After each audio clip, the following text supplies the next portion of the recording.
Dando continuidade ao nosso bloco de ligações covalentes, a gente tem que falar sobre algumas exceções. Bem, a regra do octeto ela não é uma regra muito bem fechada para quando você fala sobre ligações covalentes. Existem compostos que têm a possibilidade de se estabelecer com menos do que 8 elétrons, outros com mais do que 8 elétrons e alguns que a forma como a ligação acontece muda um pouquinho. Então, esse bloco aqui agora é para falar só sobre as exceções da regra do octeto, que não é para você decorar quais são as moléculas que fazem isso. Entenda, é para que você saiba que existem brechas dentro dessa teoria, tá? Então, acompanha comigo. Primeiros casos especiais que a gente vai falar são os casos de contração do octeto, ou seja, quando a ligação ela é estabelecida e os átomos ficam com menos do que 8 elétrons na última camada. Vê comigo aqui. Berílio. Já começa errado porque um berílio é um metal. Metal não deveria fazer ligação covalente, porque era só entre ametais, entre átomos de hidrogênio, ou entre um átomo de um ametal com hidrogênio. Mas tudo bem, deixemos ele. O berílio, ele é um elemento, como está no grupo 2, que tem 2 elétrons na camada de valência. Ele está se juntando com 2 flúors. O flúor é um elemento lá do grupo 17. Se é um elemento do grupo 17, ele tem 7 elétrons na camada de valência. Então, pense comigo. Se ele tem 7 elétrons na camada de valência, ele só quer fazer uma ligação, porque ele faz uma ligação, fica com 8 e acabou-se. Então, vê, esse flúor tinha 7, vai fazer uma ligação simples, vai ficar com 8. Esse flúor da direita ali só tinha 7 elétrons, vai fazer uma ligação, fica com 8. O berílio não tem mais elétron para ser compartilhado. Ele só tem 2 na camada de valência dele. E ele utilizou os dois para fazer ligação covalente. O que aconteceu? Ele vai estar com 1, 2, 3, 4 elétrons. Então, essa é uma molécula que foi estabelecida com um número de elétrons menor do que 8. Não para todo mundo, né? Mas o flúor ficou com 8 elétrons. E o nosso amiguinho berílio ficou com 4 elétrons na camada de valência. Ah, Micael, o composto é instável. Não, ele existe. A natureza é capaz de formar ele, tá? Então, esse é um exemplo. Outro é com o boro. O boro antes ficava dentro da classificação de elementos semimetálicos, que era aquela galera que parecia metal, parecia ametal, enfim, dividiram esse grupo. O boro é hoje classificado como um ametal, tá? Aí veja, o boro ele está no grupo 13, assim como o alumínio, então ele tem 3 elétrons na última camada. Vou botar um aqui, vou botar para baixo, e um aqui. Ele está se ligando com 3 flúors. Então, vou botar um flúor aqui com seus 7 elétrons. E vou repetir esse amiguinho aqui. Os elétrons vão ficar mudando de posição, mas isso aí é o de menos, tá? Ignore isso e pense só no compartilhamento. Vê o que vai acontecer. Mesma ideia, como cada flúor tem 7 elétrons, cada um deles só vai querer uma ligação. Então, ó, peguei um elétron, fui lá e compartilhei. Esse flúor estava com 7 e ganhou um, ficou com 8. Peguei outro flúor, fiz lá, compartilhei. O flúor estava com 7, ficou com 8. Peguei outro flúor, fui lá, compartilhei. Estava com 7, ficou com 8. Viu o que aconteceu? Cada um dos flúor que a gente colocou aqui, eles tinham 7 elétrons, receberam mais um elétron a partir do compartilhamento e ficaram com 8. Mas o nosso amigo boro, o elemento central, ele está com 1, 2, 3, 4, 5, 6 elétrons. De novo, essa molécula existe, essa molécula é estável, ela é capaz de ser fabricada pela natureza. Porém, o elemento central ele ficou com menos elétrons do que a regra, do que o que a regra diz. Isso pode acontecer, tá? Contração do octeto. Esses dois exemplos são os mais clássicos, assim, para você se lembrar deles, tá? Aí, bora continuar. Falando agora sobre as regras de expansão, ou seja, as moléculas elas são formadas com alguns dos átomos ali tendo uma quantidade de elétrons maior do que 8 na camada de valência, beleza? Um exemplo está aqui, ó, PCl5. Esse tipo de expansão ele acontece com átomos que estão do terceiro período para baixo. Acredita-se, pela teoria do octeto, que é porque eles têm na camada 3 um subnível D que não era ocupado, mas que poderia ser ocupado. a explicação de fato para isso veio uma teoria muito mais moderna, que fala de orbitais e tudo mais, mas que a gente não precisa entrar em muitos detalhes não, tá? Vê só, o fósforo é um elemento do grupo 15, significa dizer que ele tem 5 elétrons na camada de valência.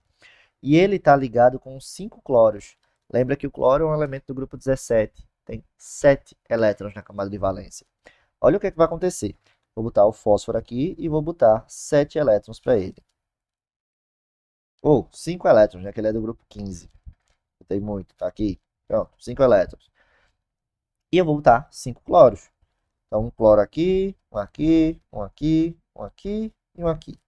Entenda, cada um dos cloros, por ser um elemento do grupo 17, tem 7 elétrons. Então, está aqui cada um dos elétrons que fazem parte desses átomos. Como eles são do grupo 17, só tem 7 elétrons, eles querem uma ligação somente. E é isso que vai acontecer. O fósforo vai lá e vai fazer uma ligação com esse cloro.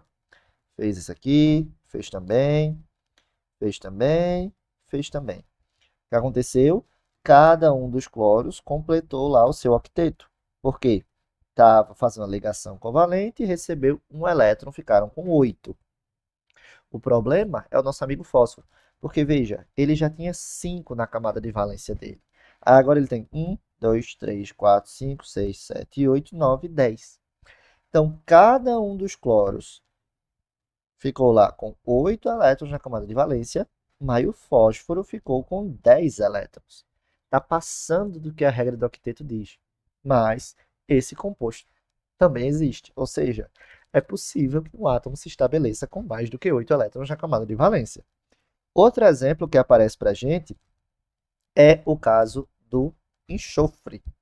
O enxofre ligado ao flúor. Enxofre, você lembra, é um elemento do grupo 16, né? Tem 6 elétrons na camada de valência. Aqui, 1, 2, 3, 4, 5, 6. Ele vai estar ligado a 6 flúor. E você já sabe que o flúor, por ser um elemento do grupo 17, tem 7 elétrons. Se tem 7 elétrons, ele só quer fazer uma ligação, ou seja, ele vai fazer uma ligação simples, não é isso? E como ele vai fazer uma ligação simples, ele fornece um elétron para o átomo e ele recebe outro em troca também. Aí, ó, fiz uma ligação, fiquei com 8, fiz uma ligação, fiquei com 8, fiz uma ligação, fiquei com 8, fiz, fiquei com 8, fiz, fiquei com 8, fiz, fiquei com 8. Cada um dos flúor, como fez uma ligação simples, está com 8 elétrons na camada de valência. O problema é que o enxofre também está fazendo parte dessas ligações. Veja, ele já tinha 6 na camada de valência, mas cada vez que ele fez uma ligação, ele recebeu mais um. Então, agora ele está com 1, 2, 3, 4, 5, 6, 7, 8, 9, 10, 11, 12 elétrons. O enxofre formou uma molécula, onde na camada de valência dele, ele tem 12 elétrons. Micael, esse é o natural para ele? Não. Como ele é do grupo 6, você vai entender, ele quer fazer 2 elétrons. Então, a não ser que seja um composto que tenha muitos elementos ligados entre si, você vai pensar, o enxofre só quer 2. Ponto. Acabou-se, tá? Mas é possível sim acontecer monstros como esse. Então, é possível tanto você ter menos elétrons do que 8, do que você ter mais elétrons do que 8, tá? Esses exemplos que eu coloquei para vocês aí são os mais importantes. Então, normalmente, quando as questões querem falar sobre essas fugas da regra do octeto, eles usam esses 4, tanto de contração como de expansão, tá? E outra coisa que eu quero mostrar para você, que é uma situação especial da ligação covalente, é a ligação coordenada, que antigamente era chamada de ligação dativa. E eu vou pedir para você prestar atenção em mim. É o seguinte. Quando você faz uma ligação covalente, você entendeu. Um átomo, se eu quero fazer uma ligação, eu jogo um elétron para ser compartilhado com outro átomo e em troca ele vai me dar outro também. Então, cada um dos átomos fornece um. Se eu vou fazer uma ligação dupla, eu forneço 2 elétrons, o átomo que vai fazer ligação comigo fornece 2 também.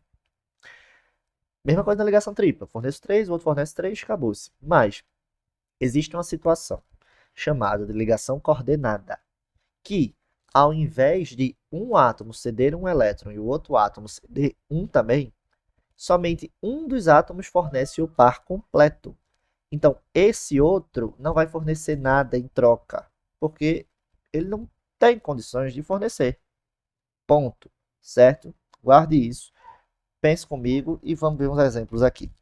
Ó, Exemplo, eu não vou falar sobre a molécula de CO2, eu estou falando sobre a molécula de CO, monóxido de carbono, gás extremamente tóxico, perigoso, liberado na combustão incompleta de matéria orgânica, liberado pelo cano de escape dos carros, que mata por asfixia.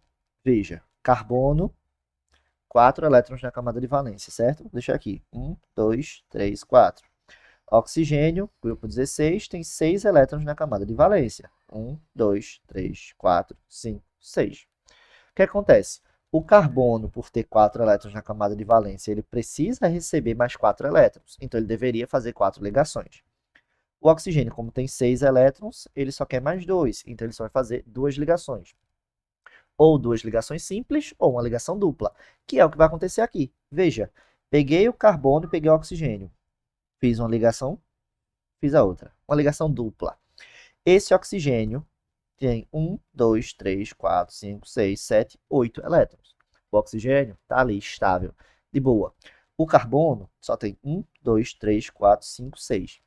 Para o carbono, essa ligação ainda não está favorável. Mas a molécula é simplesmente CO. Não tem mais ninguém fazendo parte dela. Então, alguma coisa tem que explicar por que esse composto existe. Ah, Micael, é simples, é uma contração do octeto. Ao invés de o carbono ficar com 8, ele ficou com 6. Mas o carbono não faz isso. Sabe o que acontece? Uma ligação coordenada.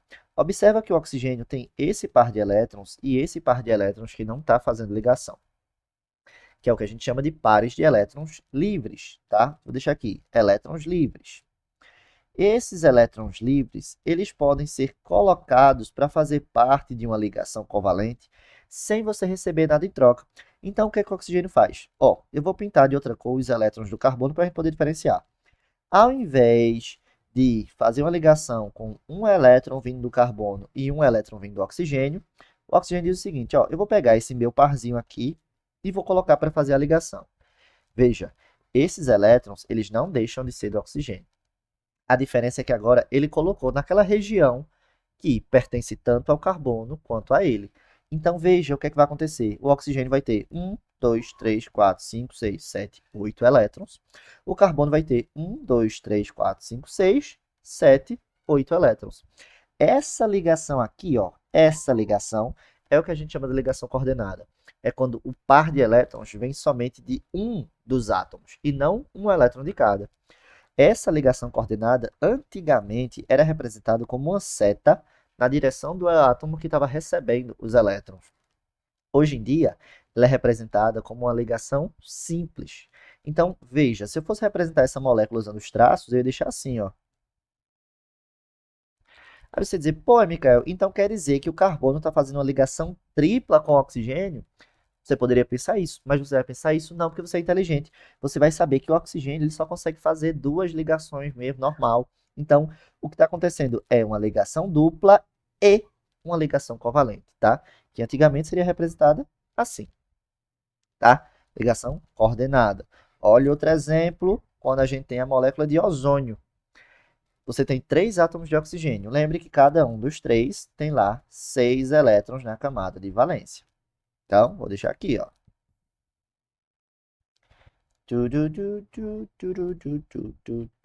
Pronto. Vamos começar por esses dois da esquerda.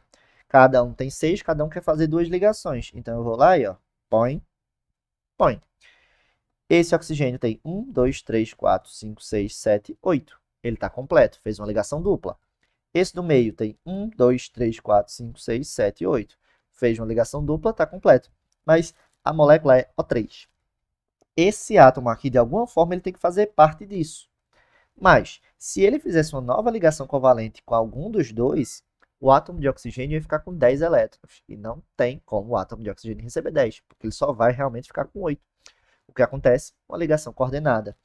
Um dos átomos que já está estável pega o par de elétrons e coloca disponível na região onde todo mundo vai compartilhar. Então, é como se esses elétrons aqui estivessem mais ou menos aqui no meio agora. Então, vê, continua pertencendo a esse átomo, ele continua com os seus 8 elétrons normal, só que esse aqui agora também vai ter 8, tá? Então, se eu fosse representar essa molécula, eu faria assim, ó, oxigênio fazendo a dupla com um e fazendo uma ligação coordenada com outro. Lembre, Esse traço não é de ligação simples, é de ligação coordenada. E como é que eu vou diferenciar? Pensando. O oxigênio tem como fazer 3 ligações? Não. Então é porque não é uma ligação simples. Ele está fazendo uma ligação dupla, que é o que ele quer, e ele está fazendo uma ligação coordenada. Tá? Micael, faz diferença se eu da esquerda ou da direita? Não. Até porque eles ficam fazendo isso aqui. Eles ficam mudando de direção da ligação. Isso de a gente fazer as ligações covalentes ficarem mudando de lugar recebe um nome e é muito importante. Ressonância. Compostos que têm ressonância são compostos muito estáveis, tá? Guarde isso na sua cabeça e lembre desses casos especiais da ligação covalente.